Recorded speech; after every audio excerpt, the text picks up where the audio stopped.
Je vais bien aujourd'hui, mais depuis ce matin, il y a une chose qui m'a pas rendu content, le résultat du match Croatie-Turquie. La Croatie qui perd à domicile 0-1 contre la Turquie. Un but marqué à la 30e minute. Alors, j'ai pas su suivre tout le match en entier, mais j'ai su que le score c'était 1-0. Je me faisais du souci pour les Croates. Bon, je me suis dit que je connais cette équipe de Croatie maintenant depuis longtemps. Je me suis dit qu'ils savent faire la différence, la Croatie, car en demi-finale de la Ligue des Nations, ils ont été menés face aux Pays-Bas et ils sont revenus 4-2.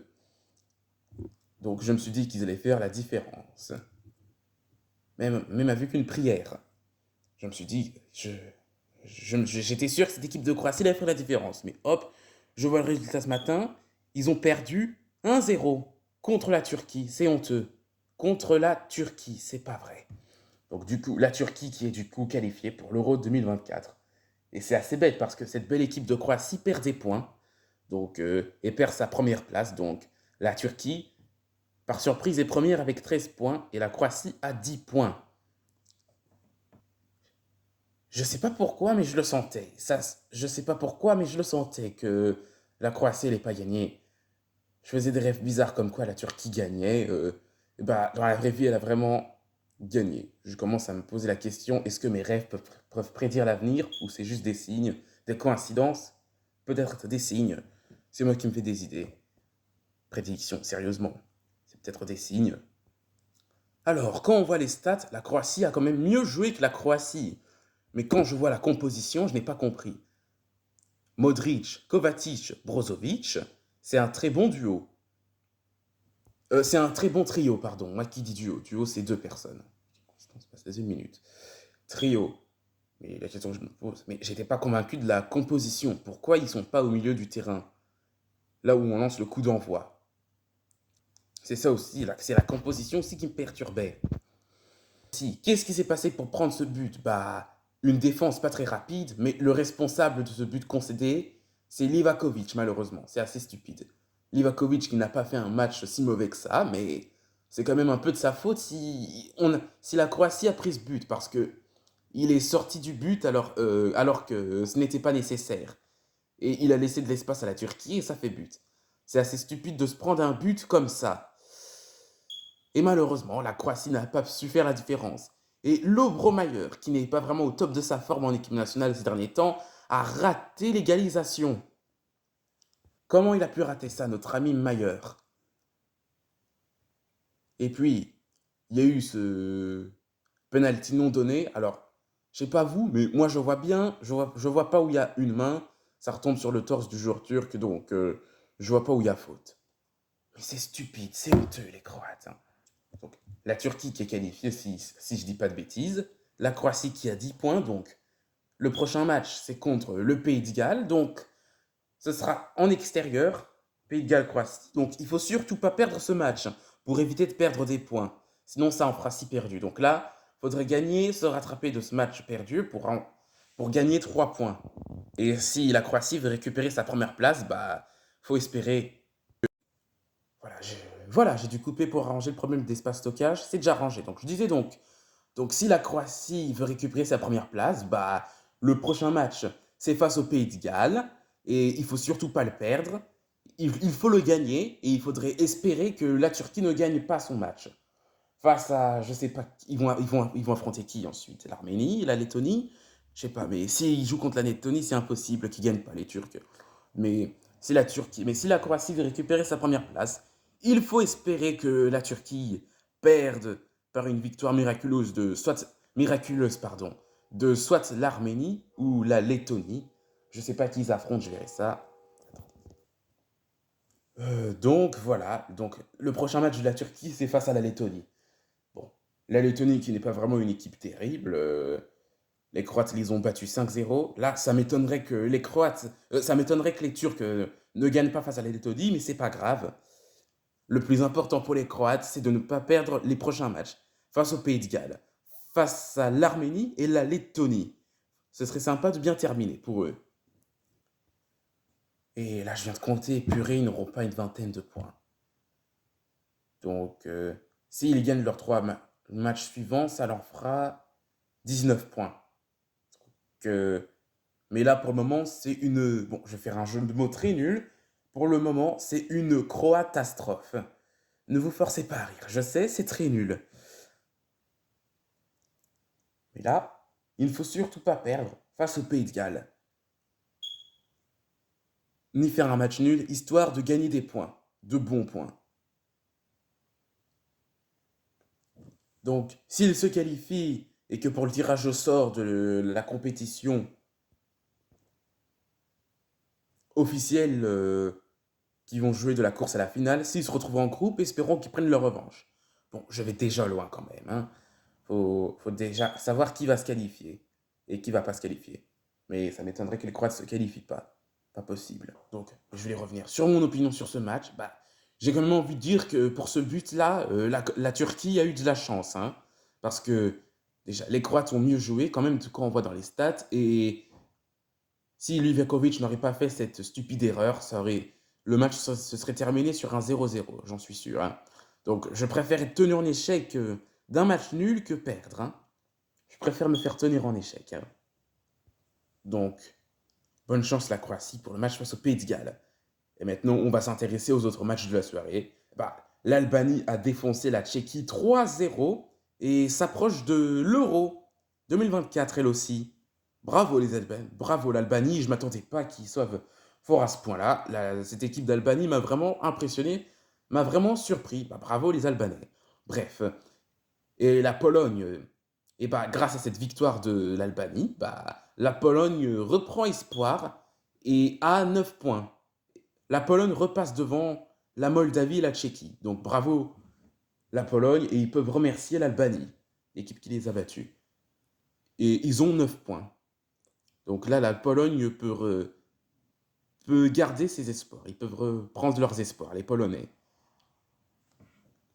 Bon, c'était l'île Féroé, c'était facile, mais surtout, ne rien lâcher pour le prochain match.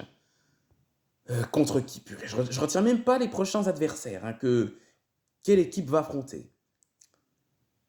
Bref, et de l'autre côté, dans le premier groupe, on a l'Espagne qui a pris sa revanche contre l'Écosse. Bah, facile. Non, comment ça facile? Bah, les deux équipes sont quittes. L'Écosse qui avait elle-même gagné 2-0 contre l'Espagne. Bah, les Espagnols prennent leur revanche en gagnant 2-0 à leur tour. Les deux équipes sont quittes. Donc je pense que l'Espagne repasse devant. Alors, et la Norvège de Erling Haaland qui s'impose 0-4 contre la Chypre. Donc la Norvège aussi qui garde ses espoirs. Et dans le groupe de la Croatie, on revient. La Lettonie qui a enfin gagné un match des euros contre l'Arménie. Ils ont 3 points. Voilà, c'est tout. 2-0 pour l'Arménie. Pour la Lettonie, pardon. La Lettonie qui a enfin ses 3 points en gagnant 2-0 contre l'Arménie. Voilà, j'ai oublié de quoi je parlais parce que j'ai coupé la vidéo. J'ai mis sur pause. Bon, voilà, maintenant je me souviens de quoi je parlais.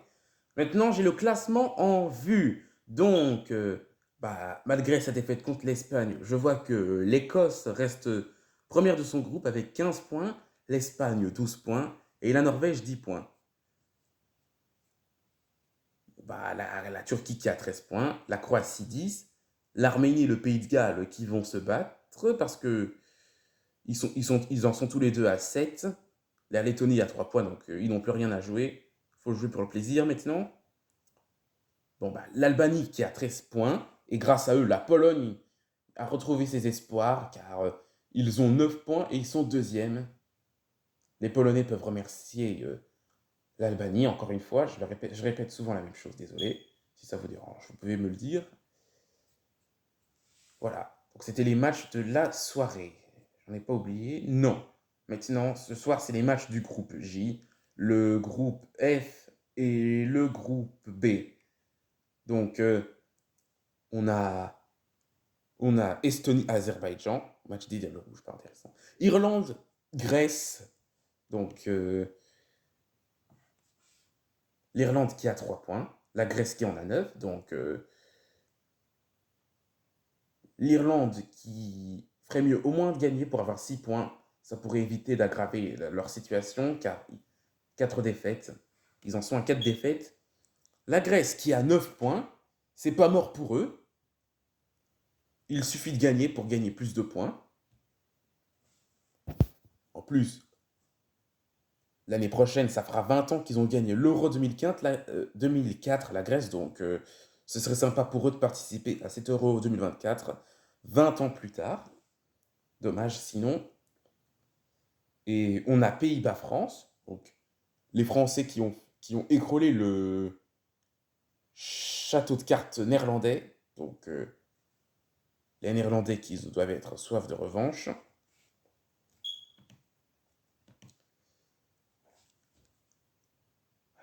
On a Islande-Luxembourg, donc le Grand-Duché de Luxembourg qui a réalisé 2 exploits, je considère comme exploits car ils ont gagné 2-0, si je dis pas de bêtises. Ils ont gagné 2-0 contre la Bosnie et 3-1 contre l'Islande, parce que la Bosnie et l'Islande ont fait une chose que le Grand-Duché de Luxembourg n'a jamais fait, participer à une Coupe du Monde. Et 1 euro pour l'Islande. Mais ça n'a jamais été le cas de la Bosnie, ni du Grand-Duché de Luxembourg. Donc c'est pour ça que je considère cette victoire comme un exploit. Et ils ont 10 points, les Grands-Ducaux de Luxembourg. Vous rêvez pas? Étonnant. Donc s'ils gagnent contre l'Islande ce soir, ça leur fera 13 points. Et par surprise, ils s'approcheront de l'Euro 2024. Même s'ils sont troisième, bah, il y aura les barrages à passer. Bah, il y a du suspense, hein, je les trouve. Les groupes sont serrés, là. Donc les Grands-Ducaux, c'est pas mort pour eux. Ils s'approchent de l'Euro 2024.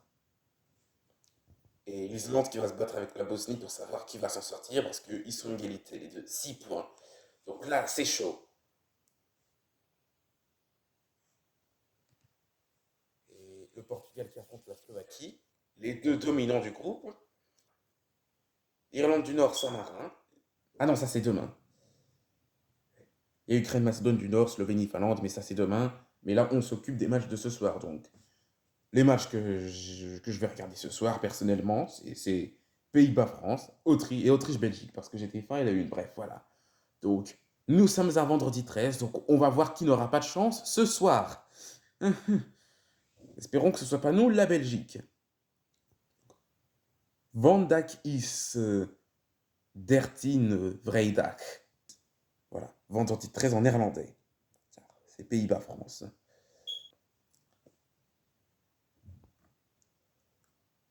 Bien, donc c'était le débrief à l'origine de Croatie-Turquie, plus l'occupation des matchs à venir, donc les matchs de ce soir, plus où en sont les classements. Donc bonne chance à la Croatie et bonne chance aux équipes dont j'espère qu'ils vont se qualifier. C'était les débriefs de Euro 2024. Ah oui. Pardon, j'ai oublié. Je voulais aussi rajouter, hein, cette équipe de Croatie est vraiment vieillissante et d'un côté trop jeune. Parce qu'il y a des nouveaux qui sont jeunes. Bon, Lovre-Mayer et Borna Souza, ils ont 25 ans, ils s'approchent de la trentaine, donc c'est bon. Mais c'est trop vieillissant, car on a Modric de 38 ans. On est quand même loin de la génération de 2018, hein, comme la Belgique. Parce que, exemple, ils ont gagné 2-1 contre l'Angleterre en demi-finale de la Coupe du Monde 2018. Puis 3 ans plus tard, ils se retrouvent en groupe de l'Euro et ils n'arrivent plus à les battre. Les Anglais, les Croates, parce que ils se sont retrouvés en Ligue des Nations et les Anglais ont gagné 2-1. Puis ensuite, les Anglais les ont retrouvés à l'Euro 2020 et ils ont gagné 1-0. Puis, ils ont gagné 3-0 face à l'Argentine en 2018. Et l'Argentine leur a fait une retournée en gagnant 3-0 à leur tour. Ils sont quittes. Puis, là, d'abord, ils ont perdu contre la Turquie. Ils ont gagné 1-0 contre la Turquie en 2016. Mais là, c'est la Turquie qui gagne 1-0 à leur tour. En Ligue des Nations 2020, au match aller, ils avaient gagné 2-1 contre la Suède. Et là, ils perdent. Et ensuite, au match retour, ils ont perdu 2-1 contre la Suède. Donc, c'est un peu ça aussi leur problème, les Croates. Hein. C'est qu'ils perdent contre des équipes qu'ils ont facilement battues. C'est ça aussi qu'on dit que cette équipe de Croatie est aussi vieillissante. C'est aussi ça le problème. Hein. En même temps. Mais pour ce match contre la Turquie, si Kramaric et Perisic auraient été là, ils auraient probablement gagné, c'est sûr. Hein.